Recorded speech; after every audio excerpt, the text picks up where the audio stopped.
سورۃ المائدہ کی آیت نمبر 67۔ سورۃ المائدہ کا 10واں رکوع اور چھٹے پارے کا 14واں رکوع۔ اللہ رب العالمین نے ارشاد فرمایا، یا ایھا الرسول، اے رسول، بلغ ما انزل الیک من ربک، پہنچا دو جو کچھ اترا تمہیں تمہارے رب کی طرف سے،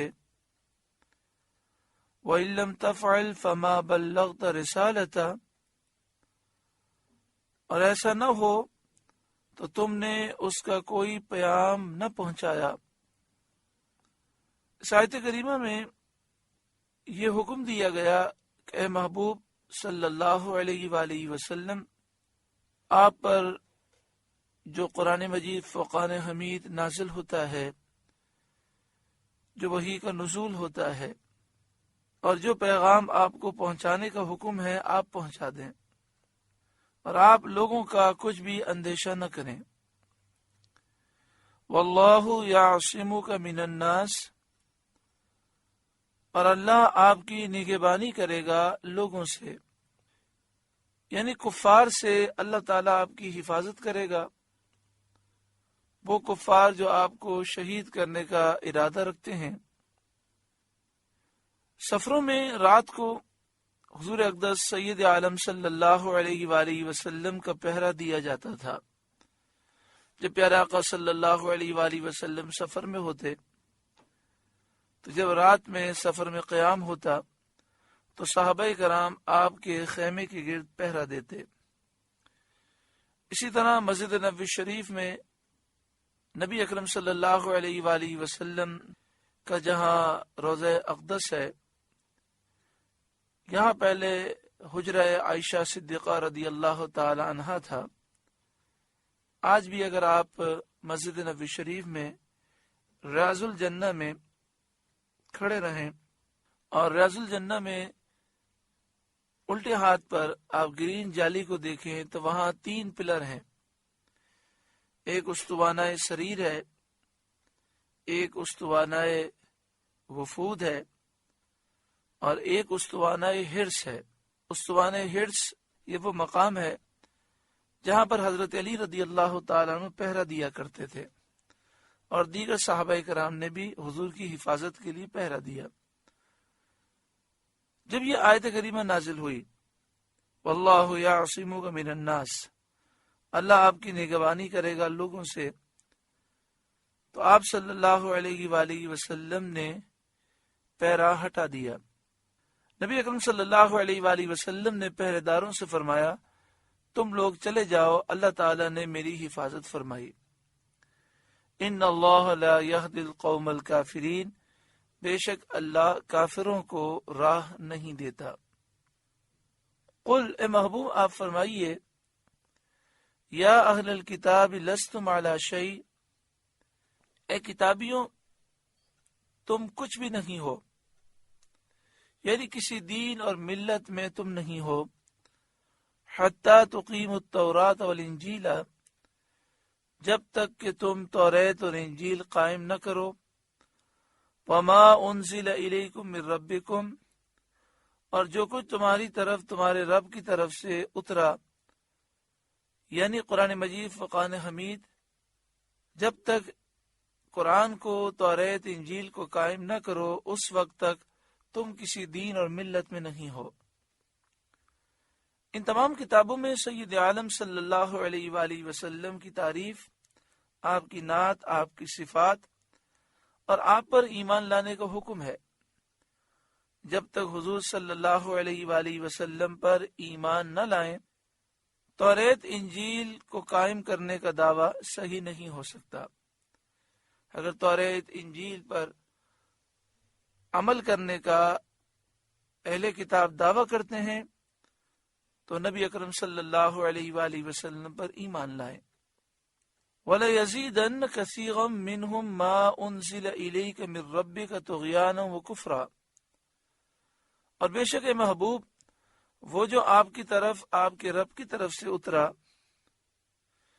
اس سے ان میں بہت ساروں کو شرارت اور کفر کی اور ترقی ہوگی. یعنی جتنا قرآن مجید فرقان حمید نازل ہوتا جائے گا یہ مکابرہ اور عناد سے دشمنی سے اس کا انکار کرنے میں اور شدت کرتے جائیں گے. یعنی بہت سے ایسے لوگ ہیں کہ قرآن مجید فرقان حمید کو سن کر ان کے کفر میں اضافہ ہوتا ہے، ان کی سرکشی میں اضافہ ہوتا ہے، کیونکہ ان کے دل مردہ ہیں اور یہ گندے لوگ ہیں. فلا تأس علی القوم الکافرین، تو تم کافروں کا کچھ غم نہ کھاؤ. یعنی کافر ایمان نہیں لاتے تو اس پر افسوس نہ کرو، ان کے دل مردہ ہیں اس لیے یہ حق کو قبول نہیں کرتے. ان الذین آمنوا، اعلی حضرت امام اہل سنت امام احمد رضا علیہ الرحمہ نے کنز الایمان میں یہاں ترجمہ کیا بے شک وہ جو اپنے آپ کو مسلمان کہتے ہیں. ان الذین آمنوا، بے شک وہ جو اپنے آپ کو مسلمان کہتے ہیں اور دل میں ایمان نہیں رکھتے منافق ہیں. والذین ہادوا، اور اسی طرح یہودی، والصابئون، اور ستارہ پرست، والنصارى، اور نصرانی عیسائی، من آمن باللہ والیوم الآخر، ان میں سے جو کوئی سچے دل سے اللہ اور قیامت پر ایمان لائے، وعمل صالحا، اور اچھے کام کرے، فلا خوف علیہم ولا هم یحزنون، تو ان پر نہ کچھ اندیشہ ہے اور نہ کچھ غم. ان تمام کافروں کو یہ دعوت دی گئی کہ سچے دل سے توبہ کر کے ایمان لے آئیں اور اچھے اعمال کریں، دنیا بھی سمر جائے گی اور آخرت بھی سمر جائے گی. لقد اخذنا میثاق بنی اسرائیل، بے شک ہم نے بنی اسرائیل سے عہد لیا، یعنی توریت میں عہد لیا کہ اللہ تعالیٰ اور اس کے رسولوں پر وہ ایمان لائیں اور اللہ کے حکم کے مطابق عمل کریں. وَأَرْسَلْنَا إِلَيْهِمْ رُسُلًا، اور ان کی طرف ہم نے رسول بھیجے. كُلَّمَا جَاءَهُمْ رَسُولٌ بِمَا لَا تَهْوَى أَنفُسُهُمْ، جب کبھی ان کے پاس کوئی رسول وہ بات لے کر آیا جو ان کے نفس کی خواہش نہ تھی، فَرِيقًا كَذَّبُوا، ایک گروہ کو انہوں نے جھٹلایا، وَفَرِيقًا يَقْتُلُونَ، اور ایک گروہ کو وہ شہید کرتے ہیں. انہوں نے انبیاء علیہ السلام کے احکام کو اپنی نفسانی خواہشوں کے خلاف پایا، تو ان میں سے ایک گروہ نے نبیوں کو جھٹلا دیا اور ایک گروہ وہ ہے جس نے نبیوں کو شہید کیا.